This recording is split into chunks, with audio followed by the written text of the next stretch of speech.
Funny how the story goes, little hope but bigger dreams. Ah, they try to bring a sucker down, singing louder than the crowd. Ah, listen the rhythm, I'm feeling brand new. Keep pushing forward, it's gonna save you. Never look down, love, not when we shine so bright.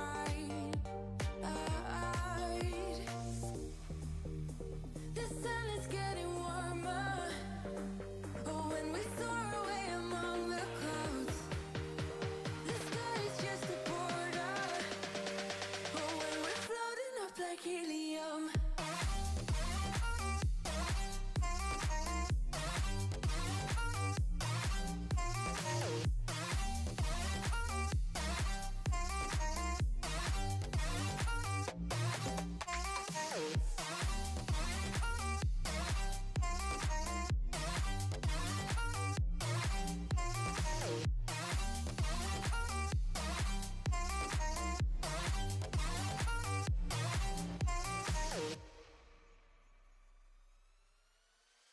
Sip me up like lemonade. We both know it's bittersweet.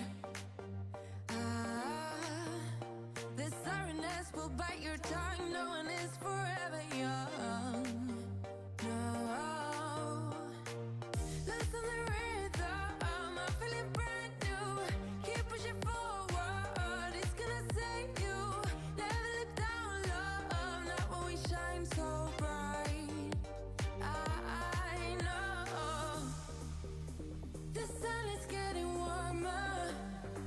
Oh, when we soar away among the clouds, the sky is just a border. Oh, when we're floating up like helium.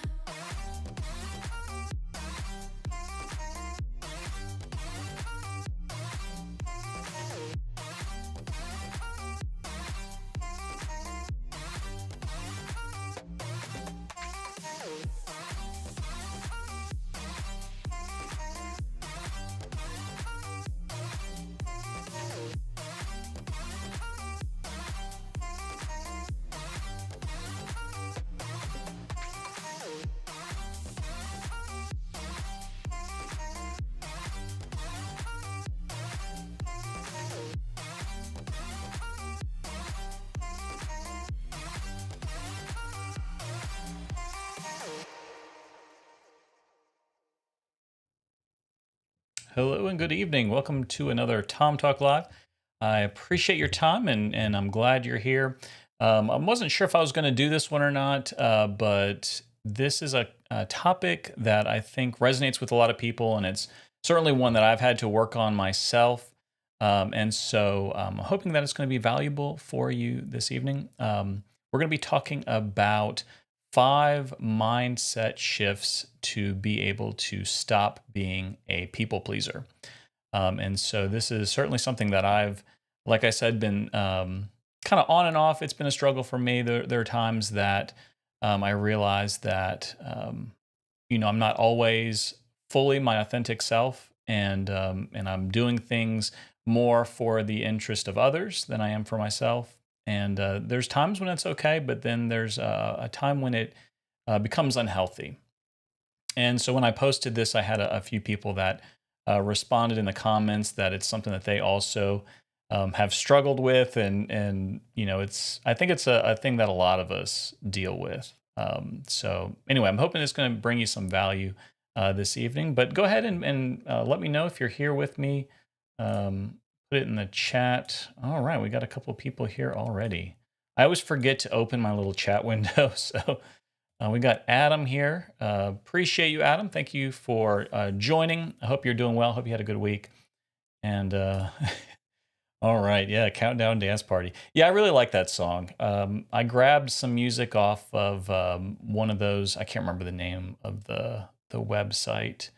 I think it's Epidemic Sound is the one I used, and so it's like a service, and they have like a bunch of music and stuff that's not copyrighted, so you can use it on live streams and stuff, because that can become an issue apparently if you're using like copyrighted music on a live stream. They'll shut your stream down.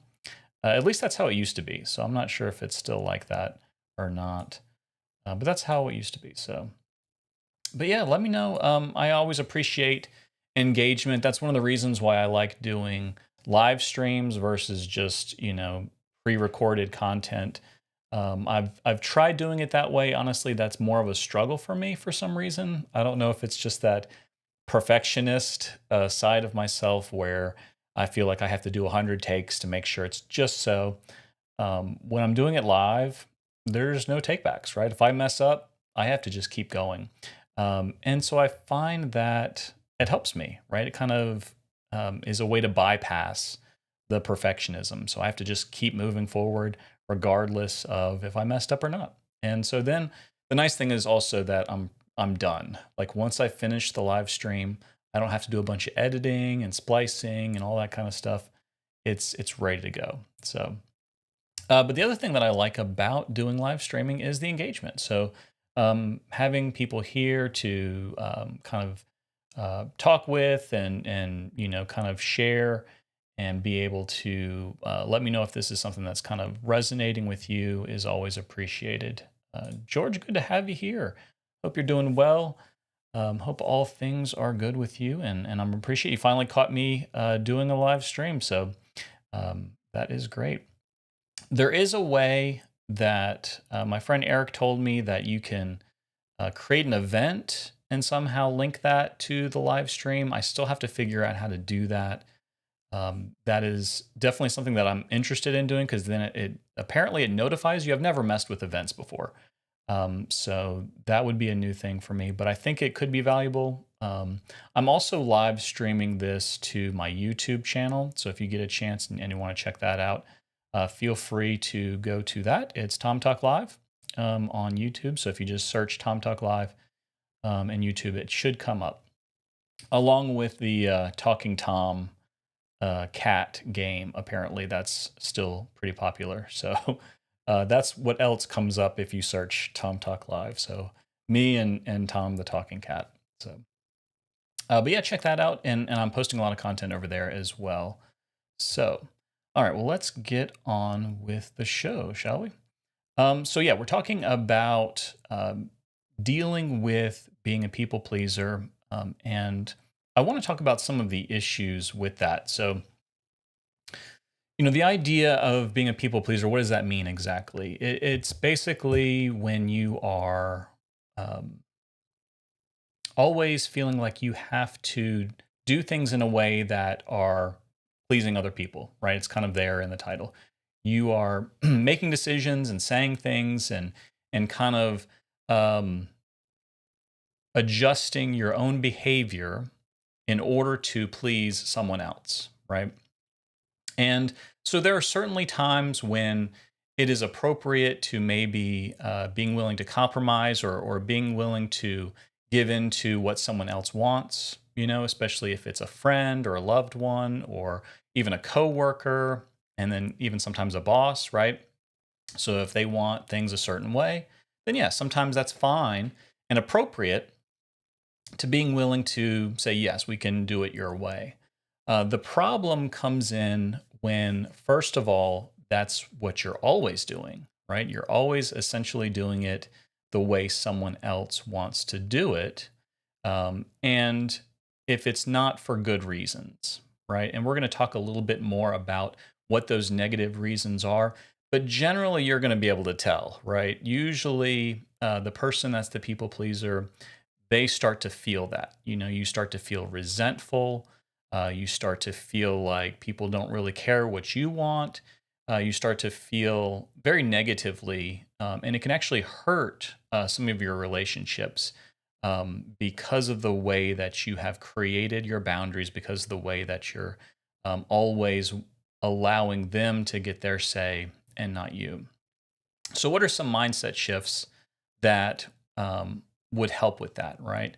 And so that idea of a mindset shift, I want to explain that just a little bit before we go into these. So, what does it mean to have a mindset shift, right? You need to change your mindset, which is basically just the way we think about things, right? So, we need to change the way that we think about these different things and the way that we kind of look at what we want compared to what others want. So there's some dynamics there going along with that. So let me go to, I decided to have some visuals here for you. I'm hoping it'll help because I got 5 of these. So there's 5 mindset shifts. So instead of just me talking for the whole time, I'm going to have something for you to look at. So let's talk about shift number 1. So shift number 1 is I don't need to be liked. I need to be real. And this is a really important one, right? I don't need to be liked. I need to be real. Now, of course, we like to be liked.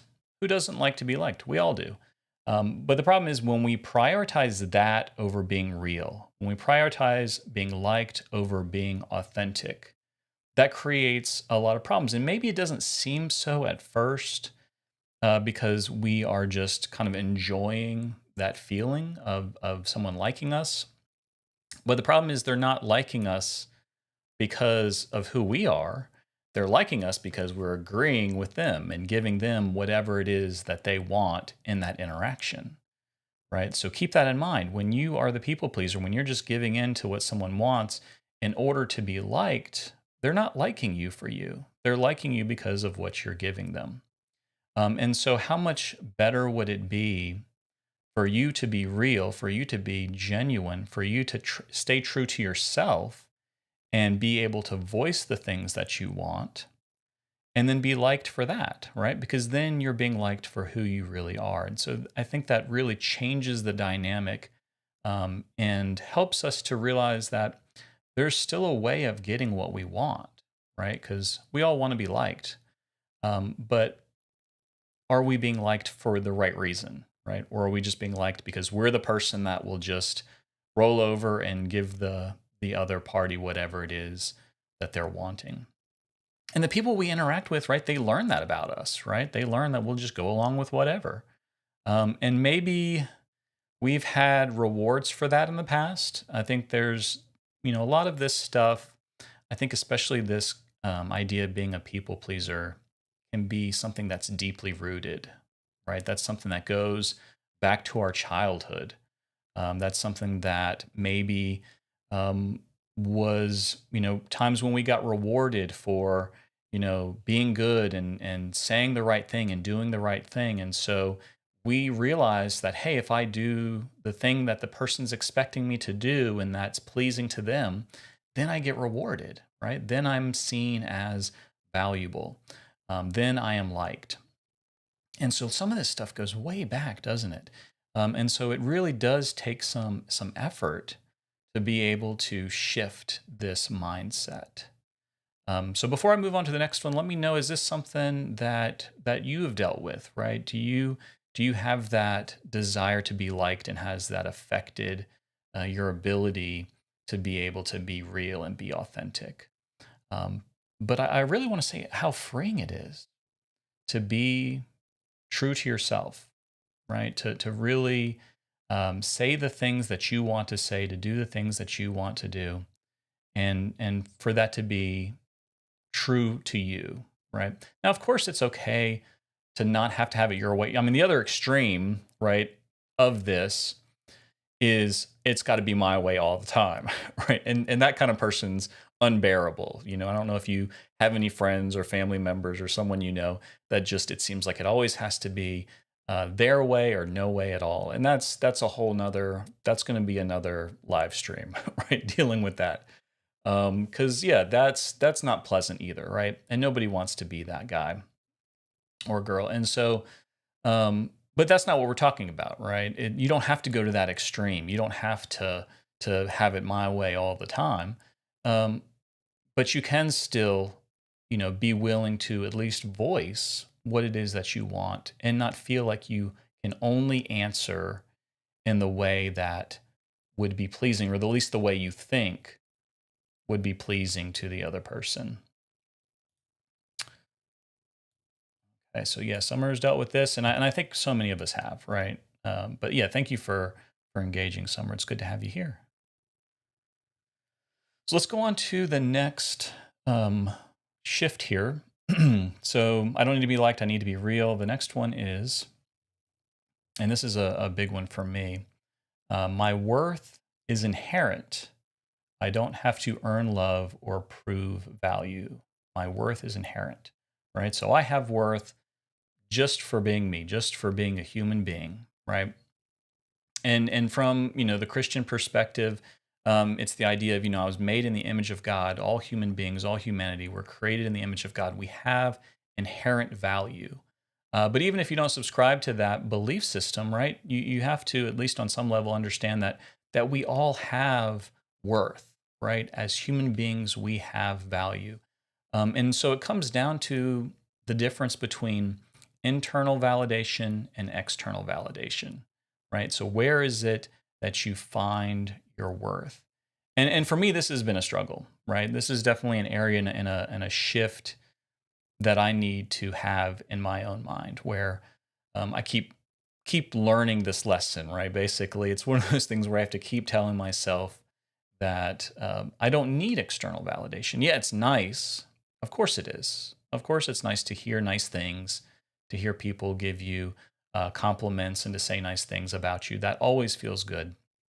But when that's the primary source of our validation and when we need it, right? When we're not enough on our own and we need someone else to validate us, that's where it gets problematic. And it definitely has been for me, because then it's like you're seeking that validation. Then you're, again, doing the people pleasing. You're doing and saying things not for yourself, but for others so that you can get that validation.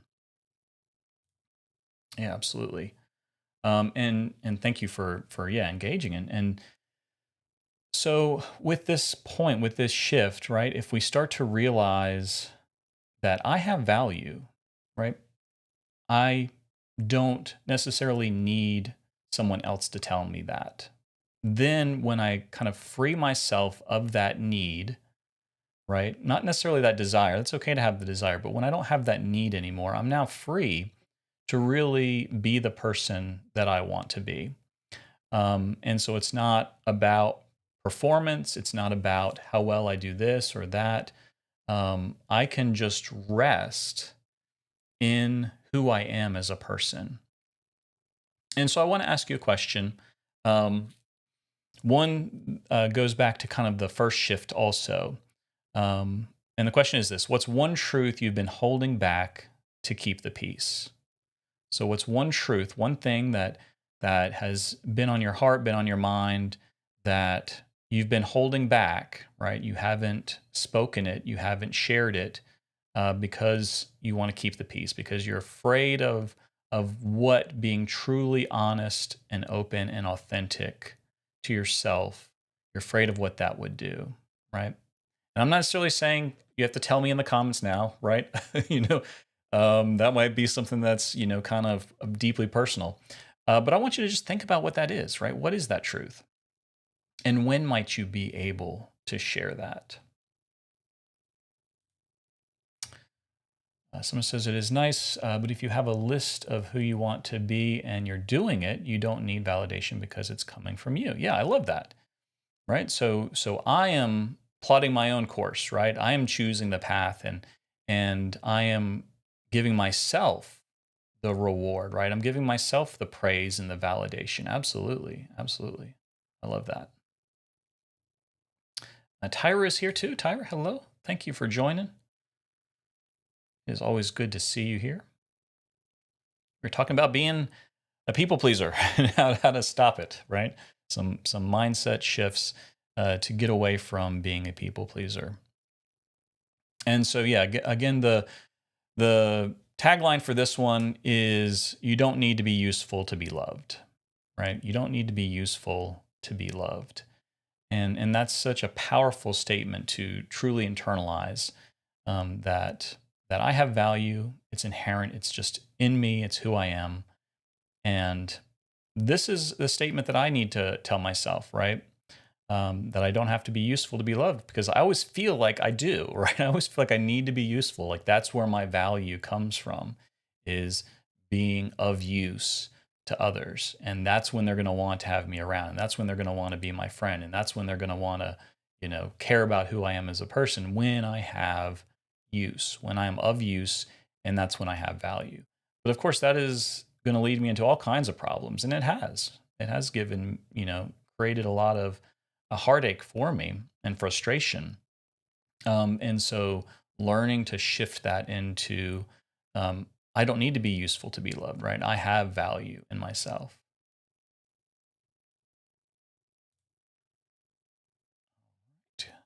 My lovely wife says sometimes we equate silence with peace. Ooh, silence with peace. But true peace is feeling like you can speak your truth. I love that. That is really great.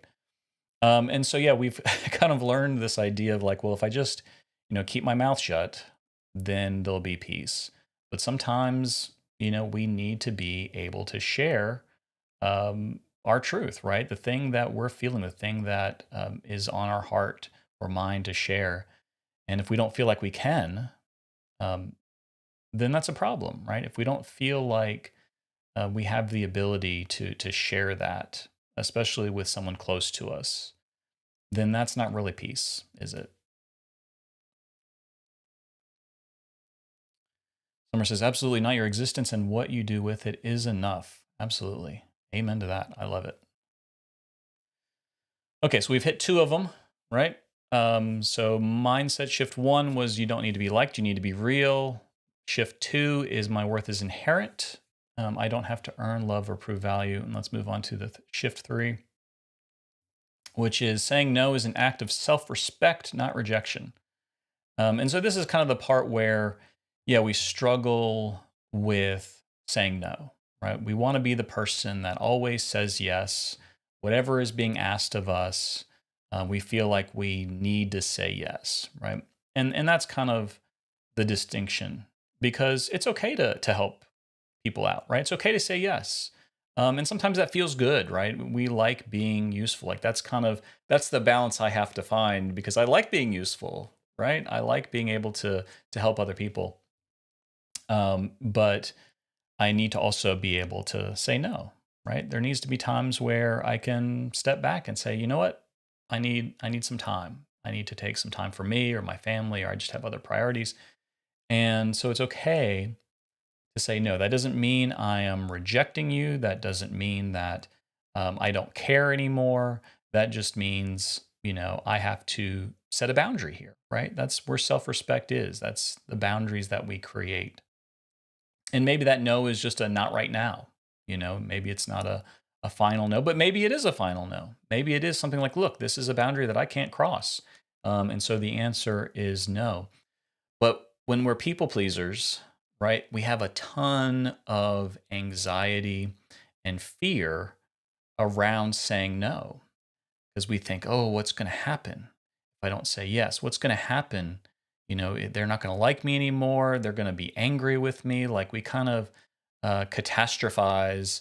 I love that word, by the way. We catastrophize what's going to happen if we say no to someone, especially like a loved one, especially someone that we're in a closer relationship with, where we really want to keep things good, right? We're very concerned with messing things up in that relationship, and so we feel like we always have to say yes.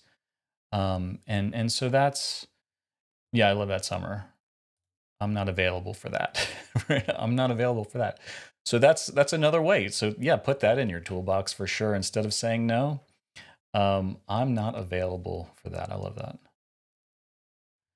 Um, and so yeah, we see that it creates problems if we're saying yes all the time. And then I think sometimes as people pleasers, and I was discussing this with my wife too earlier, where we almost feel like there's a reward that we'll get when we're not saying no, right? Like as long as we're saying yes, as long as we're going along with what they want, then we should be rewarded for that. And sometimes we don't get the reward we're looking for, right? We don't get the thing that we were wanting from that exchange. And of course, that brings frustration and anger and bitterness and resentment and all those negative things when the other person didn't agree to anything, right? We have to recognize that it's not like it was some kind of agreement that was made. Like if I do this, then you do this. We're just kind of creating this own agreement in our minds that, well, I'm doing what I'm supposed to be doing. I'm behaving in the way that they want. Why aren't they doing the thing that I want, right? And so we have to understand that we're not going to get the thing that we truly want if we're just always saying yes, if we're always just going along with whatever they want, because we have to be willing to stand up for ourselves, right? To have our own desires and to be willing to put ourselves first, right? And that doesn't mean we do it all the time, but it means we're willing to do it. We're willing to at least voice it. And in those situations where we need to say no, that we say no. And understanding it's not rejection, it's us having self respect, it's us creating healthy boundaries. And honestly, in the long run, it's better for our relationships. You think about a relationship that you have that you want to maintain, that you want to keep healthy. It's not going to be healthy if you're always saying yes to everything that they want to do. It's only healthy when you create boundaries, right? So both you and the other person know what those things are. George says, advice to you newlyweds. To the groom, always say, yes, dear, and I am sorry. Right? That's what we always hear, right? Yes, dear, I'm sorry. And so I want to challenge that a little bit, George. Like um, there needs to be more honest and open communication. And that was something that my wife and I had to learn too, to really be willing to share with each other what was truly important to us, how we really feel about something. And that doesn't mean that we're not seeing each other's point of view and being compassionate and even being willing to give in for the other person for what they really want, right? Maybe it's something that I don't really care about, right? It's fine. We can watch whatever you want. That's no big deal. We can go to whatever restaurant you want to go to, right? Sometimes it doesn't matter to me. But then sometimes, there are issues that we do need to be willing to speak our piece, right? To give our side of it, to express the things that are important to us, because it's not really a very good, trusting, safe, and secure relationship if we don't feel like we can. And so that's ultimately what we're trying to build, especially with a spouse, right? So with your spouse and partner and whoever it is that's you're most close to, like, do you feel safe enough to be willing to share those things, right? Even if you know it might upset them, even if you know this might not be the thing that they want to hear right now. Not saying there's a time and place. So, you can still be tactful, right? You can still do it in a loving way. I'm not asking you or telling you to be hateful and mean and just ugly about it. But we do also need to be honest and open, right? I think that's an important part that's missing from a lot of us who are struggling with this idea of being people pleasers. And so, are we willing to say no? That's our third shift. So we got 3 of them down. We got 2 left. I appreciate everybody's engagement and you guys being here. That's great. Let's look at shift number 4. Shift 4 is I'm responsible for my emotions, not managing everyone else's. And this is part of it too, right? I don't have to make sure that everybody else is okay and the people pleaser in me. And this isn't too much of my struggle, right? This shift for me isn't as much, but I think it is for some people where they just want to make sure everybody else is okay. Is everybody all right? And so for them, right, they're tailoring their responses and their behavior for the benefit of others to try to keep everybody else placated, keep everybody else happy. I don't want to rock the boat. I want to keep everybody, happy and everything running smoothly, right? It's that going back to that idea of peace, right? I'm trying to keep the peace. I'm trying to keep things stable here. But the thing is, we're all humans, right? We're responsible for our own emotions, and that's important for us to take that responsibility for ourselves, but to not feel like we have to be responsible for other people, right? So they are going to be responsible for their own emotions, and I'm not responsible for that. right? That doesn't mean I'm going out of my way to make somebody angry. I'm not going out of my way to upset somebody, but I'm also going to be true and authentic, right? And so that might make it so that someone else isn't super happy with what I said or what I did. And that's okay. And we can have a conversation about that, right? Like we can work those things out. There's always conflict, right? And conflict isn't a bad thing. And I think maybe that's part of this equation too, that I'm just kind of now thinking about that. Maybe part of it is we're in the mindset that conflict is bad. And so if we just make sure to say and do the right things, then that'll keep any conflict from happening, right? We're so averse to conflict that we are not really being real. And so we have to realize that conflict is okay. It's okay to have conflict and talk through those things. Kim says, this is my struggle. Yep. And I think it is for a lot of people. And I think I would guess that is probably more prominent in women than men. Maybe I'm just making stuff up, but that would be my guess. But I think it's probably something that's seen in just different people, right? Where they want to make sure, everybody's okay, managing everybody else's emotions.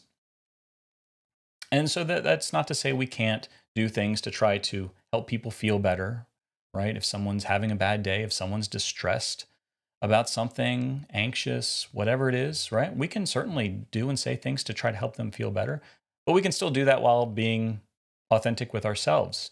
Again, it goes back to the conflict, right? If I do something or say something that you disagree with, even if you find it offensive, I'm certainly not meaning to offend, and I'm willing to talk with you about that, and maybe we can sort it out, or maybe we'll just have to agree to disagree. That's okay too. Conflict is just going to be a natural part of life because we are all humans. We're going to disagree, right? We're not some hive mind that all think the same thoughts. And so because of that, there's going to be conflict. And so realizing, I'm not responsible for everybody else. So the question is, are you taking responsibility for your own emotions first? And then what are ways that you can let go of the need to feel like you have to manage everyone else's? What can you do to let go of that need, to release yourself from that responsibility? I think so many of these mindset shifts are freeing, right? It kind of releases us from this need. Like the more I think about it, it kind of creates this really tight, overbearing feeling that's just like, oh, I just have to keep holding it all together. I just have to keep it all going, and it's all on me to make sure everybody's okay.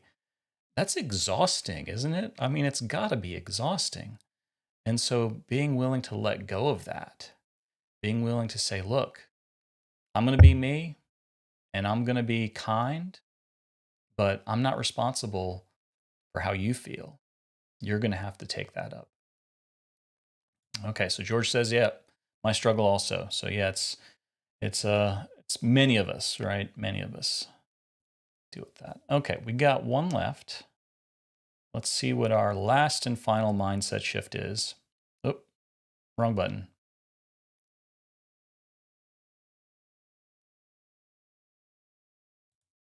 I love that. Let them feel what they feel, right? You're going to feel what you feel anyway, right? So let them. And that's a great concept too, the idea of let them. And I think there's a book that just recently came out by Mel Robbins called Let Them. And I got the book and I started reading it, but I haven't gotten very far, so I can't tell you much about it. Maybe in a future stream, I'll let you know more about it. But just what I've read about it, there's a lot of power in the concept of let them, right? And I think it goes along with that shift number 4 of not being responsible for somebody else, right? Yep. So some of you're familiar with that. Okay. Yeah, maybe you'll have to tell me a little bit more about it. I should just read the book, right? That's what it comes down to. I have a bad habit of buying books and then not finishing them. But maybe that's just me. Ashley is here. Ashley, good to see you. Thank you for joining. You caught us right towards the end here. We're on our last mindset shift, dealing with being a people pleaser. And this one we've kind of touched on a little bit, but the idea that I can be both kind and direct. I can be both kind and direct. And so the opposite of being a people pleaser doesn't mean you're mean and rude and demanding. And maybe that's what we've thought, like we see that as the opposite. But it's not, right? Really, the opposite is just being true and authentic and direct about what your needs are, about what your thoughts are, about what's true to you. And so we should have that, right? We should have that ability to be kind and direct. And honestly, I think it's appreciated more when we really learn to step into who we truly are, and when we have that confidence in ourselves, right? If we kind of pull a lot of these mindset shifts together, right? If we go back to the idea of mindset shift two, where my worth is inherent, right? And I'm speaking from a place of authenticity, right?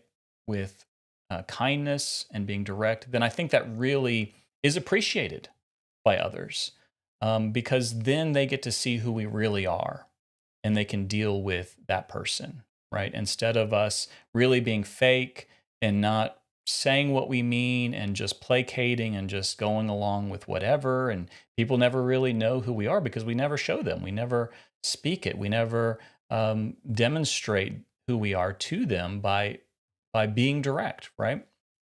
And so, again, I'm not telling you to just go out and tell everybody off and tell them what you've always been thinking about them, and go pick some fights. I'm not telling you to do that. But think about when is it going to be most appropriate for you, right, to be direct? When have there been times in your life where you've felt I have to hold back? I can't show them who I really am because what if they reject me? What if they don't like me? And that's not a good feeling, right? So in those times, I encourage you to push forward through that, right? To kind of speak to yourself in the value that you have and being willing to be somewhat vulnerable, right? There's some vulnerability involved with this, to open up and be direct with people about who you are, about what you think, and about what you want. And when we start to do that, when we start moving in these directions with these different mindset shifts, I think we find freedom, we find who we really are, and I think it'll really actually be beneficial in the long run to those relationships. Now, maybe there's going to be some people that don't like that, right? Maybe you have some friends where it's kind of been an unhealthy dynamic. And with people pleasers, it usually is. It's usually a one-way road, you know? Maybe you're the really good listener. You're the person that's always there for them, but it's always just one way. They're never there for you. Do you ever feel like you have that? Maybe you have that friend where you're just a great listener and they tell you that. Oh, you're such a great listener. But then are they there for you? Do they listen to you? Um, those might be the people that, start to fall off a little bit when you're no longer being that people pleaser anymore, when you're starting to be more direct in what you want and what you think. And that's going to have to be part of it. That's going to be part of this process of moving into who you really are, and kind of cutting out that behavior of being a people pleaser. And so I encourage you to start moving in that direction. Right, got a few comments here. Let's see. Katie, read the book. I've listened to her high five too. Oh, that's the is that the counting down from five? Yeah, I've heard that one as well. I need to get that book. I've heard good things about that one. But yeah, I need to read that book for sure. Um, and then last year I did a Bible study about this. It just takes a lot of work to do. Yeah. And it is, right? Like, I'm not expecting, you listen to my live stream and boom, you got it solved. It's a mindset shift, right? And it takes time for us to change the way we think about things.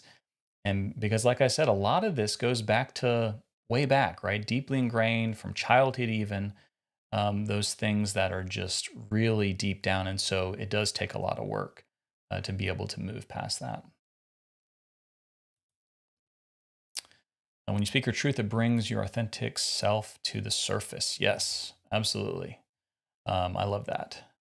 And so are we willing to do that? Ashley says, how do you handle when someone says you're selfish for trying to put yourself first and saying no? So how do you handle it when someone says you're being selfish? Let me switch back over to this other camera.